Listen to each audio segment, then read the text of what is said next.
రైతులు గత 10 ఏళ్లలో ఎప్పుడూ లేనంత తీవ్రమైనటువంటి ఆందోళనలో ఇలా రాష్ట్రంలో రైతులు ఉన్నారు.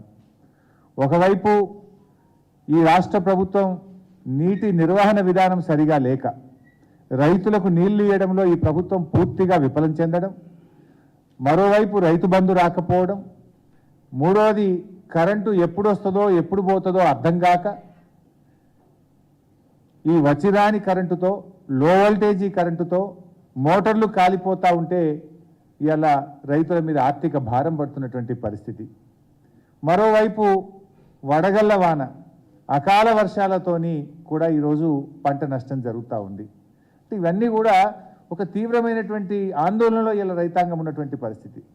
రాష్ట్రంలో దాదాపు 20 లక్షల ఎకరాల్లో పంట ఎండిపోయినట్టుగా మా పార్టీకి ప్రాథమికంగా అందుతున్నటువంటి సమాచారం.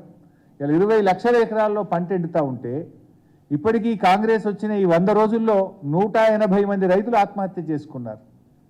పరిస్థితి ఏమో ఇంత గంభీరంగా ఉంది.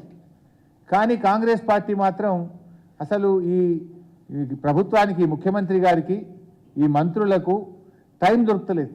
క్షేత్రస్థాయిలో వెళ్ళి పరిస్థితిని అంచనా వేయడానికి కానీ, రైతుల్ని ఓదార్చడానికి కానీ, రైతులకు భరోసా కల్పించడానికి కానీ ఈ ప్రభుత్వానికి అసలు టైం దొరకలేదు. కేసీఆర్ గారి హయాంలో ఎన్నడూ కూడా ఈ కొత్తగా బోర్లు వేసే పరిస్థితి రాలే. ఊర్లల్లో బోరు బండ్లు కనబడలేదు, బావులు పూడిక తీయడానికి క్రేన్లు కిరాయికి తెచ్చుకునే పరిస్థితి లేదు. ఇలా కాంగ్రెస్ పార్టీ రాగానే మళ్ళా బోర్లు వేసుడు. నేను ఇప్పుడే చెప్పినట్టు ఒక్కొక్క రైతు 6 బోర్లు 8 బోర్లు వేస్తే ఇలా బోరు పొక్కల్లోనే వాళ్ళ కష్టం, వాళ్ళ చెమట చుక్కలు పోతా ఉన్నాయి, అప్పుల పాలవుతా ఉన్నారు, ఆందోళనలో ఉన్నారు రైతులు. కానీ ప్రభుత్వం అసలు చీమగుట్టినట్లేదు, కనీసం కదిలినటువంటి పరిస్థితి కూడా లేదు. ఇది అంతా ఒకవైపు ఉంటే మూలిగే నక్క మీద తాటికాయ పడ్డట్టు ఒకవైపు రైతులు చాలా ఆందోళనలో ఉండి పంటలు ఎండిపోతూ ఉంటే, రైతు బంధు రాకపోతే, వడగళ్ళ వానబడి పరిశాన్ అవుతుంటే, మూడోది ఇగో బ్యాంకుల వాళ్ళు అప్పులు కట్టండి అని చెప్పి నోటీసులు ఇచ్చి ఊర్ల మీద పడ్డారు. ఇది ఎక్కడ అంటే సంగారెడ్డి జిల్లా రేగోడు మండలంలో ఏపీజీవీబీ బ్యాంకు రేగోడు, కోత్వాన్పల్లి, వెంకటాపూరు, మర్పల్లి, చౌదర్పల్లి తదితర గ్రామాల్లోకి వెళ్ళి అప్పులు కట్టరా మిమ్మల్ని కోర్టులో కేసులు పెడతాం అని చెప్పి లీగల్ నోటీసులు ఇచ్చారు. ఇవన్నీ కూడా అడ్వకేట్ ద్వారా బ్యాంక్ ఇచ్చిన లీగల్ నోటీస్. ఇగో ఇది బ్యాంకు వాళ్ళే స్వయంగా ఇచ్చినటువంటి నోటీస్. ముఖ్యంగా రైతులకు సంబంధించి కూడా రుణమాఫీ ఒకటే కాదు, కాంగ్రెస్ పార్టీ తన మేనిఫెస్టోలో రైతులకు ఏ అంశాలు అయితే చెప్పిందో ఏ ఒక్క అంశాన్ని కూడా కాంగ్రెస్ పార్టీ ఇవాళ అమలు చేయలేదు. ఏ ఒక్క అంశం మీద మాట నిలబెట్టుకోలేదు. ఈ మేనిఫెస్టోలో వాళ్ళు ఏం చేసిండ్రు?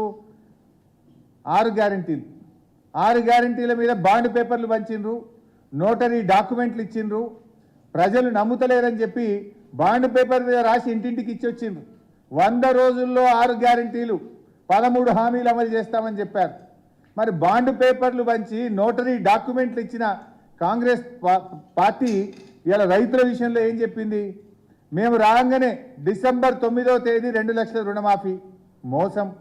రైతులకు, కౌలు రైతులకు ఎకరానికి 15,000 రూపాయలు ఇస్తాం. దగా. వ్యవసాయ కూలీలకు 12,000 రూపాయలు ఇస్తాం. దగా. వరి పంటకు క్వింటాల్కు 500 రూపాయల బోనస్ ఇస్తాం. దగా. అంటే 4 విషయాలు కూడా రైతులకు ఇచ్చిన 4 హామీలను కూడా తుంగలో దొక్కి రైతులను నట్టేట ముంచింది ఇలా కాంగ్రెస్ పార్టీ, నేడు అధికారంలో ఉన్న కాంగ్రెస్ ప్రభుత్వం. గౌరవనీయులు కేసీఆర్ గారు ఈరోజు ఉదయం పార్టీ నాయకులందరితో కూడా ఆయన మాట్లాడడం జరిగింది. ఈ పరిస్థితి చూసి ఆయన చాలా ఆందోళన చెందారు. రాష్ట్రంలో రైతులు చాలా ఆందోళనలో ఉన్నారు, ఆత్మహత్యలు చేసుకుంటున్నారు. ఈ పరిస్థితి అంతా చూసి ఇలా కేసీఆర్ గారు మా పార్టీకి ఆదేశం ఇవ్వడం జరిగింది. ఇలా పార్టీ నాయకులందరినీ కూడా నేను ఈ సందర్భంగా కోరుతా ఉన్నా, రేపటి నుంచి బీఆర్ఎస్ పార్టీ ఎంపీలు, ఎమ్మెల్యేలు, ఎమ్మెల్సీలు, మాజీ ఎమ్మెల్యేలు, మరి పార్టీ నాయకులు, గ్రామ మండల శ్రేణులన్నీ కూడా పంట పొలాల్లోకి వెళ్ళండి. మీ గ్రామాల్లో, మీ మండలాల్లో, మీ నియోజకవర్గాల్లో ఎంత నష్టం జరిగిందో వివరాలు సేకరించి మన బీఆర్ఎస్ పార్టీ కేంద్ర కార్యాలయానికి పంపాలని చెప్పి మేము కోరుతా ఉన్నాం.